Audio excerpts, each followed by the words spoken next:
Thank you. Gamit ko restroom. Okay.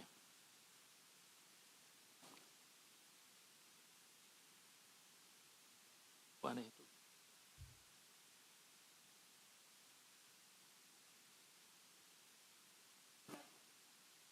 Wala ko panyo dala. Wala ko dala nga panyo. Pati.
Yeah. Yes.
Steps.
All right. That was a good snack time. I think might have to skip lunch at this point. But we'll start our parenting blunders part one, and I will hand off the mic to Pastor Val again. Yeah.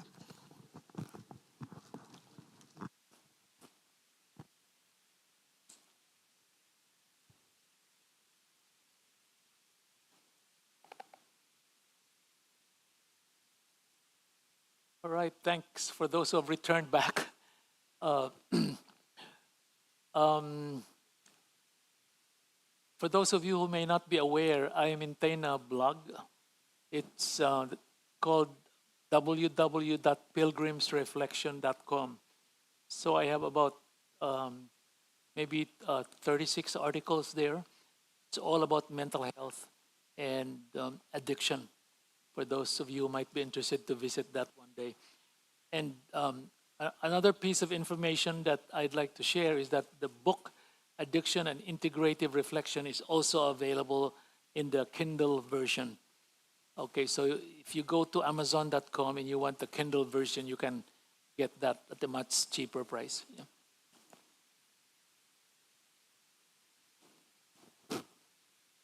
So we are going to be looking at parenting blunders. It's okay with you. I'm going to sit down. Okay. Yes.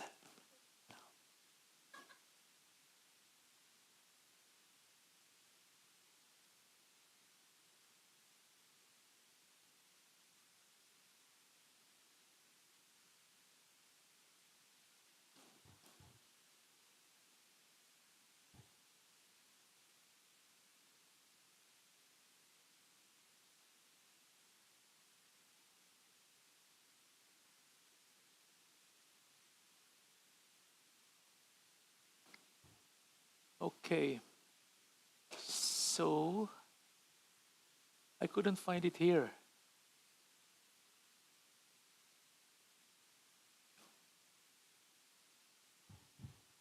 Oh, somebody help me.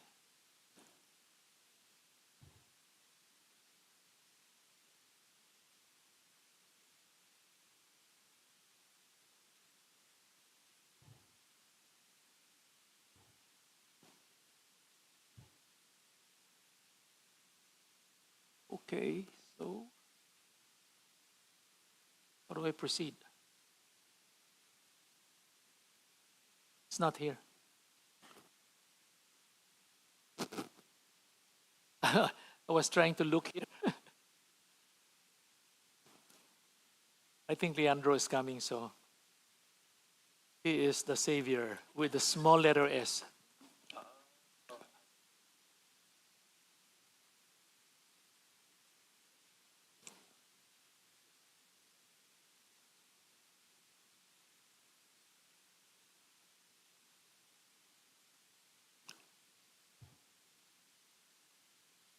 So while he's doing that, let me just introduce the topic on parenting blunders.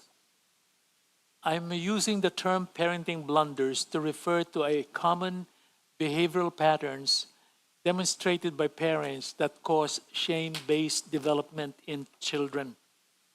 So what's very important about uh, parenting blunders is these are errors, mistakes, missteps that should be avoided um, by the parents, because if they are not avoided, if they're perpetuated, it can result into a shame-based development of children.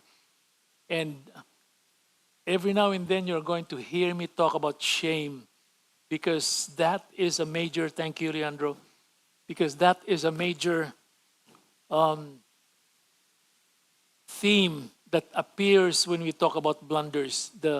The children are shamed, and as a result of the development of shame, it the outcomes would be all kinds of emotional, psychological, behavioral issues. So they grow up into adulthood with all types of emotional, behavioral struggles, which could actually impede their normal functioning. The phenomena are observed across cultures in different countries, and um, the good Lord has privileged me to travel in so many countries, Asia, Southeast Asia, um, and Europe, and of course, there's so many states here in the U.S. The only continent I haven't been is Africa. Yes, but Australia had been there, New Zealand had been there last year. Actually, I spoke in New Zealand as well. So I observe all of these blunders all over the world, and they also tend to cross all kinds of man-made boundaries, such as economic, socio-economic status, or even educational levels. All right? Being educated does not mean that you are not going to commit these blunders. So one of the things that we need to understand when we talk about parenting blunders is the term parenting is actually referring to a role. A role is actually a set of responsibilities that is socio-culturally expected. So if you are a parent or if you do parenting, you have embraced a role. And there are certain expectations in terms of the responsibilities that you need to fulfill effectively if you want to pursue that particular role. So understanding the parenting role is important in exploring the theme of parenting blunders. So parenthood carries an enormous amount of tasks and expectations that neither the lazy nor the fool would fulfill with a deep sense of responsibility. So I have two grandsons. One is 2 years and 8 months, and the other one is turning 5 months. So when the first grandson was born, before the birth, the parents were very excited. All right? The joy of having a little one come. When the baby came, the first one came, he was lacking in weight, so they have to bring the baby to the ICU for 3 days. Okay? Because the baby was very small. And then, of course, when the baby came home, they have to face the reality of what? Changing the diapers. Okay? Waking up at 1 o'clock in the morning. And then after you have just finished changing the diapers, another reason to wake up. And then they're finding, oh my goodness, this parenting is an enormous task. Okay? That is why they begged for us, my wife and I, to move to McKinney. So last May 2nd, we moved from Mesquite, where we have lived since 1996, to McKinney, which is 45 minutes northwest, so that we can be near them, because they want us to be near them so that we can, you know how it is, free, babysitting kind of services. And I was very hesitant to move because we had been comfortable in the place. It's already paid off and things like that. But the responsibility, we were praying about it, and you cannot help but actually feel the sense of urgency for them to move. And our daughter, who resides in Hamburg, Germany, with her husband, says, "Daddy, you lived in McKinney, in Kuya's house for a while, and then you find a place of your own, and then after you have found a place, and if you found a place that that is a little expensive from what you would like to have, we would be willing to pay the gap." Okay, so right now we are trying to clean the house. We have moved already, and we are going to have minor repairs, painting, and then we're going to put in the market, and then we can go to the area about, they said, about 15 minutes away from their house. Okay, but they are realizing that it's a tremendous task. I have 5 siblings. My wife has 5 siblings. Okay, I just wonder how our parents did it. Of course, you can say in the Philippines they have helps and things like that, but even so, it's still an enormous responsibility. Okay? That is why I would often say that parenting is for adults only. This is not for 19-year-old. I don't know about Washington, but in Texas particularly, I hope I'm not going to be labeled as racist when I say this. But 16-year-old, 17-year-old Hispanics have children. Okay? And of course, they parade because they don't have jobs. They parade at the social services office, and ask for help. And I help them because I pay tax, right? To shoulder the expenses of these who don't have any clue about parenting, but they have children. Despite the commonness of this role, it is alarming that there seems to be no attempt in any society to prepare young adults to become effective parents. There's no attempt. I do not know of any college or university that offers a degree in effective parenting. Do you? Right. If you know of something, tell me so that I could look at the curriculum. There's none. And yet 86 to 90% of our young adults plan to get married and become parents. Of course, many of them end up divorcing, but according to statistics, about 80% of those who end up divorcing will remarry. So divorce is not a commentary about marriage itself, okay? Because people who get divorced, they remarry. And there was a leading candidate for remarriage in Hollywood. Her name is Elizabeth Taylor. She had 8 husbands, and it still did not work. What? After 8 attempts, still not working? So, divorce is a commentary of lack of preparation. It's not a commentary of marriage itself. By the way, divorce does not destroy marriages. Divorce signals that marriages have already been destroyed way before, okay? So there is no collective attempt on the part of the society to actually prepare our young adults for marriage. No university offers that degree program. How we approach parenting our children is likely influenced by how we were parented. So this is what we call just the recycling. Okay? All right. If how we were parented is never challenged in regard to functionality and effectiveness, then we shall be prone to do the same to our children. Rarely would you have a person who gets into adulthood and looks at how he was parented and then think about, was it effective? Are some of these things need to be shifted or modified so that when I approach parenting, I will do things differently? Because of my background in psychology, I have to sit down by myself and look at my parents and how they parented me. One of the things that was common in the way we were parented is, don't answer back. Okay? Just follow what I say. And then it's followed by a defense by invoking the role. I am your parent. So that means that they cannot be questioned anymore. If you question them, my mother, when I was in Guam, said, so this is what's happening. You were sent to school and now you're answering back. I said, exactly. The reason why I'm answering back is because I have gone to school. And I didn't ask for you to bring me to school. I didn't ask you to educate, to make me educated. You made the attempt to educate us. And now I'm answering you back because I had been educated. And I'm answering you back not because I'm disrespectful. So I was in the midst of tears. This was a drama one time in Guam. Yeah.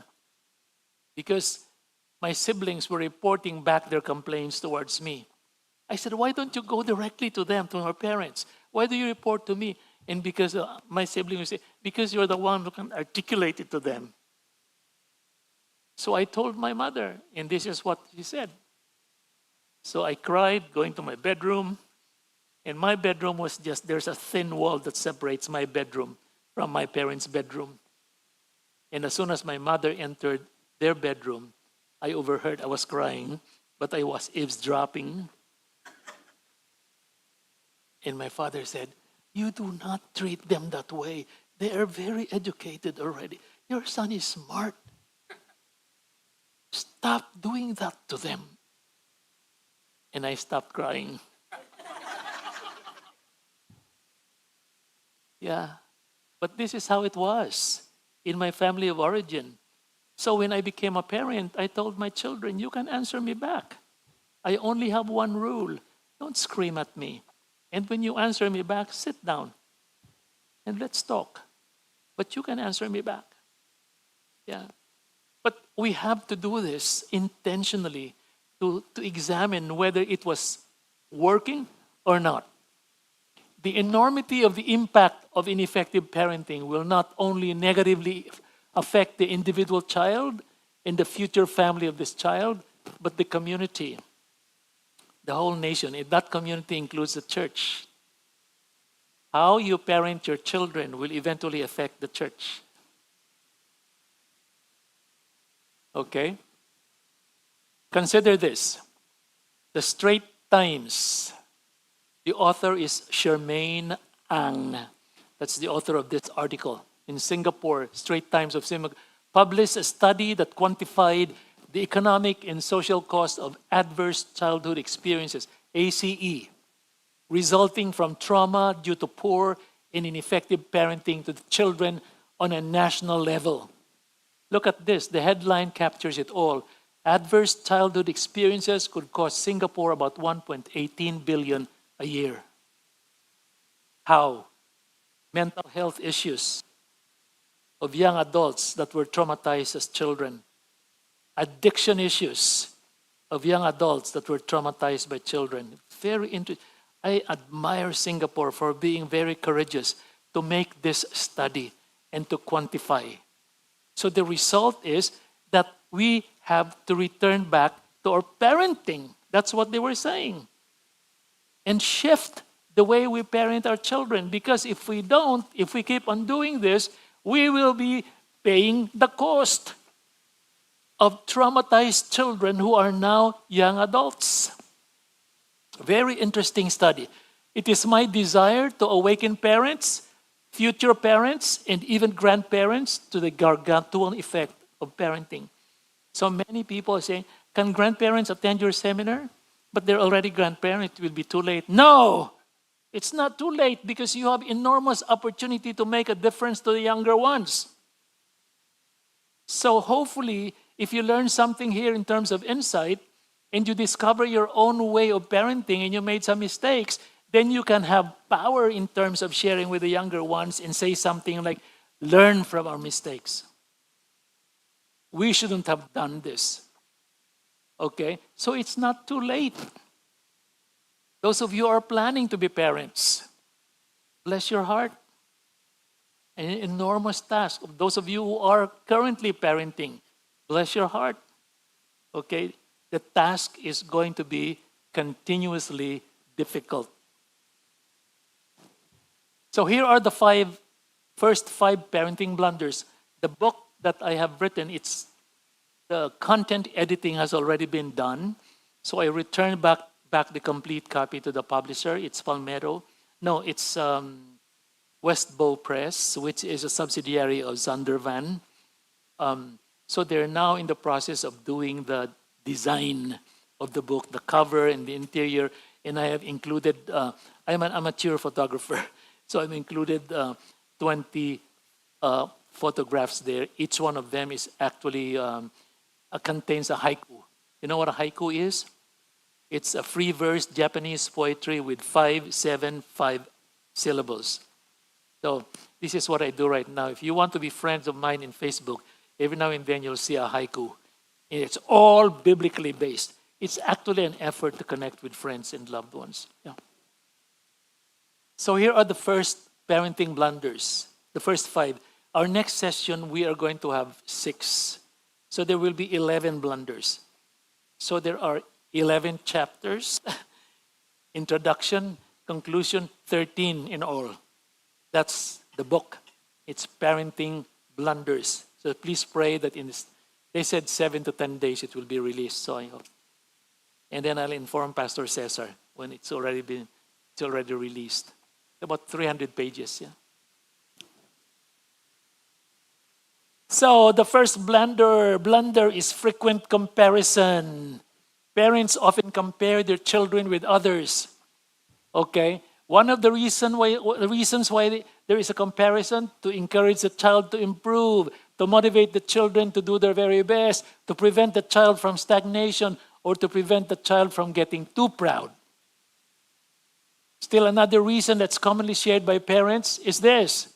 They're simply doing what was done to them. They were compared by their parents, so they compare also. With whom do you compare the child? It's a common sense question to ask. The answer is with whoever the parents wish the child to become. And very often, the object of comparison is somebody better than the child. You do not compare your child with somebody who is lesser. That's not the purpose of comparison. Consequently, the child being compared ends up the loser in the process. This is the classic beginning of shame. I am not good enough. That's why my parents compare me with someone else. Something is lacking in me. Okay? I have to do better. Shame is an attack to the personhood. This is the classic start of shame. Examples of shame thoughts entertained by the child. My parents are not pleased with me just as I am. That's why they are comparing me with another child. Something is wrong with me that I need to be someone else. There is something fundamentally lacking about me. That's why I need to be another child. I will not be able to do anything right, for I am not that other child. I am not enough, just as I am. This is a classic shame, that last statement. I am not enough. Why do I need to be compared? Because I am not enough. And you know, if the child is not enough, that's shame.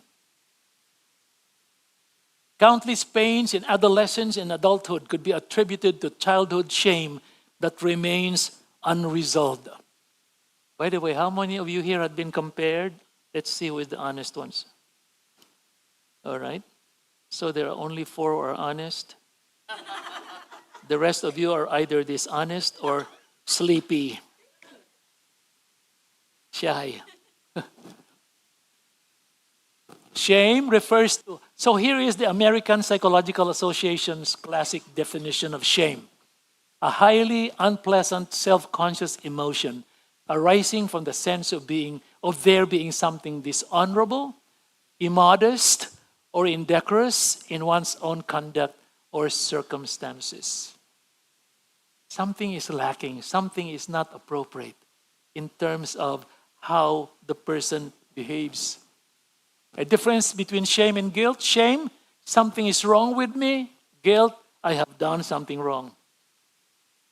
Or I failed to do something right. That's guilt.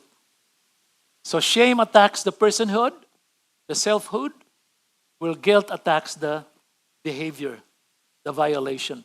The shamed child will fail to celebrate selfhood. The child will look for ways to get the parents' validation.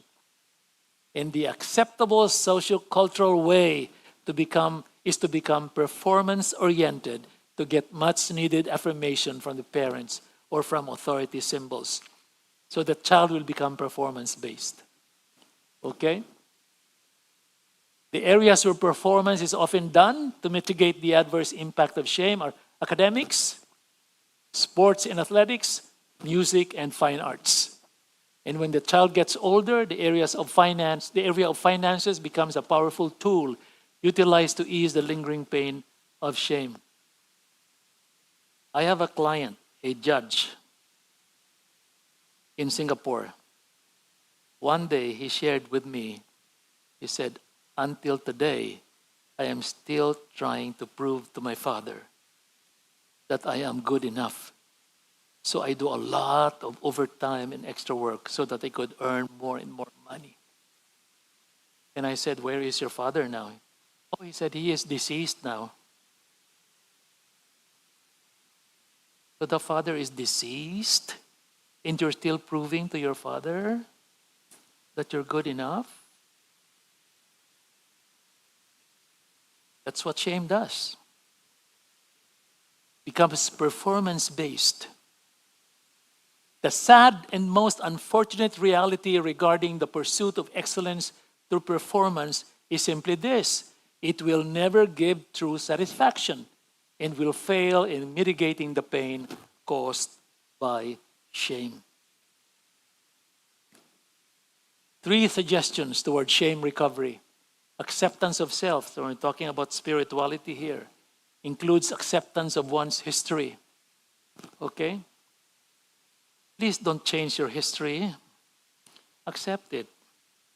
However you would wish things to have happened differently in the past will not change the way it happened. It still happened. Accept it with all its flaws. That's part of your history. That's part of you. Learn from it. But you can't change history.